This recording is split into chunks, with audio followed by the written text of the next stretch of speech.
Superman will make his highly anticipated return to the big screen with Man of Steel on June 14th, breathing new life into a blundering franchise that has trapped itself into the pre-production Phantom Zone for years before stumbling out with Superman Returns. What's up, population? The Guz Maniac here. With a Man of Steel poised to fly high in the box office and hearts of fans across the world, so are the hopes and dreams of DC, who can't seem to get anything right outside of Christopher Nolan's Dark Knight trilogy and anything that has to do with a cartoon. And if The Amazing Spider-Man has taught us anything, it is, in fact, you could do good things for other people. You had a moral obligation to do those things. That's what's at stake here. Not choice, responsibility. And it is the responsibility of Man of Steel to be the father to all future DC films by creating a universe that will give birth to the Justice League. It's pretty simple math. Man of Steel plus fan reception times box office numbers equals the fate of DC on the big screen. I know, right?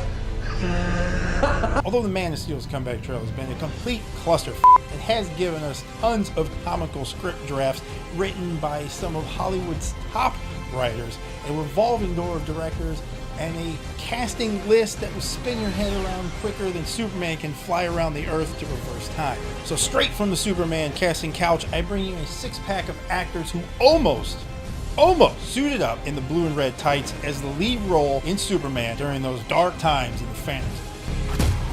I'm gonna go ahead and start off with one of the most widely known debacles in the Superman franchise history of casting, with Superman Lives, written by Kevin Smith, with Tim Burton slated to direct. Nicolas Cage signed a pay-or-play deal to star as the Caped Hero, earning $20 million just for signing his name. Cage, who also helped with some of the story elements in one of the many drafts to the film, would have played a flightless Superman who ditches his usual red and blue tights for an all-black suit. To top that off, producer John Peters insisted that Superman fight a giant spider, Brainiac fisticuffs with polar bears at the Fortress of Solitude, as well as giving Lex Luthor a space dog that would be as lovable as Chewie so that they can sell toys of it. The full story of Superman Lives is a movie in itself and is one that Metalocalypse director John Schnepp is looking to tell in his Kickstarter-funded documentary, The Death of Superman Lives, What Happened. That's the kind of line we're talking about. In the infant stages of Superman Lives, and before Tim Burton booted him off for his own version of how the movie should be, Kevin Smith agreed to the ludicrous terms by John Peters to rewrite the script for Superman Lives. Dude, I just went into Warner Brothers and told them the script for Superman sucked. For his draft of the film, Smith had a specific cast list in mind, with Linda Fiorentino to play Lois Lane, Jack Nicholson for Lex Luthor, Femke Jensen as Mercy Graves, John Mahoney as Perry White, David Hyde Pierce as the Eradicator, Jason Lee as Brainiac. Only someone like Wonder Woman has a strong enough uterus to carry his kid. And his best good guy friends, Jason Mewes as Jimmy Olsen, and Ben, You the Bomb and Phantoms, Affleck as Superman. Word, bitch. Phantom's like a motherfucker. What's up now? The funny twist on this Superman pick is that the same studio who turned Affleck down would later offer him the job to direct Man of Steel, as well as the doomed, maybe not so doomed, Justice League movie. Can't hold grudges. It's hard, but you can't hold grudges. Rounding out the list of actors who could have starred as Superman in Superman Lives is the After Earth star Will Smith.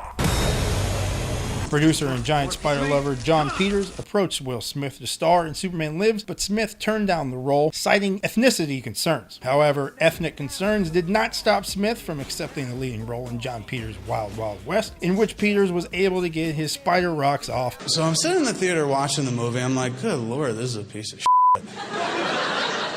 But then all of a sudden, like a giant f***ing spider shows up.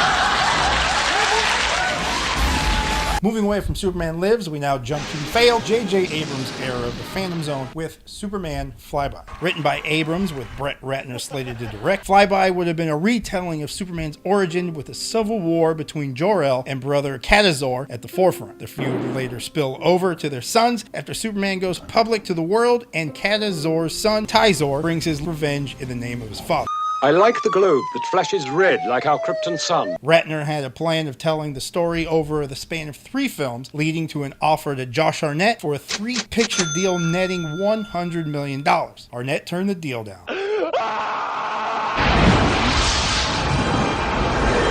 During the Superman Flyby era, Christopher Reeve was brought on as a project consultant in hopes that he could bring some success back to the failed franchise that seemed to be in pre-production hell since Reeves put on the suit back in '78. Reeves' choice for the role was Tom Welling, who had a hit on his hands with the WB's Smallville. Reeves felt that Welling was an ideal candidate and that the character is more important than the actor who plays it because it is an enduring mythology. It definitely should be an unknown. I am Kal-El of Krypton. It is time to fulfill my destiny.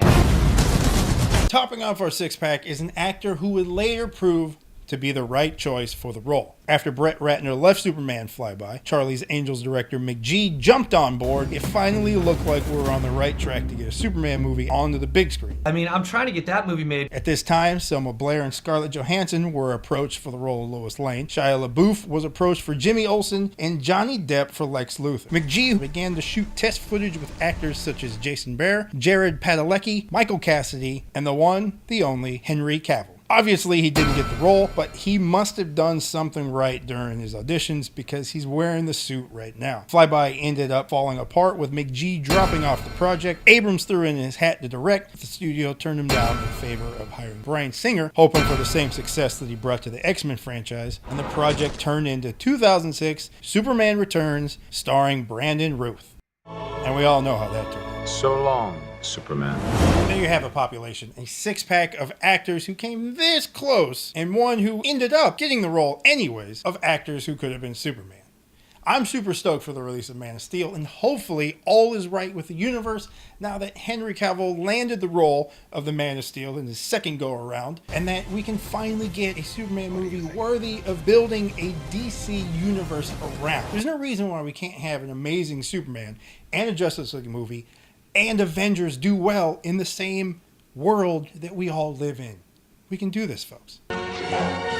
Check out Superman, the Man of Steel, in its return, hopefully its triumphant return, on June 14th of this year.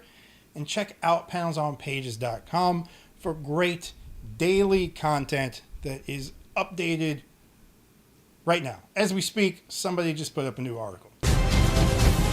I will find him! So check us out on Facebook, Twitter, obviously the site, PanelsOnPages.com, Tumblr. Somebody's probably vining somewhere on there. So, thank you again for watching. Stay tuned for more great content and amazing things. And please keep the Man of Steel and Justice League hope alive. Do your part. Go check out Man of Steel, June 14th. I'm out of here. My father believed that if the world found out who I really was, they'd reject me. He was convinced that the world wasn't ready. What do you think?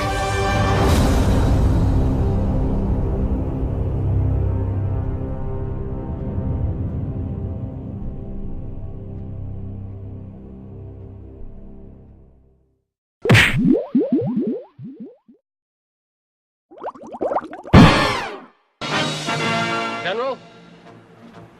Would you care to step outside? Superman! Superman, thank God. I mean, get him! Come to me, son of Jor-El! Kneel before Zod!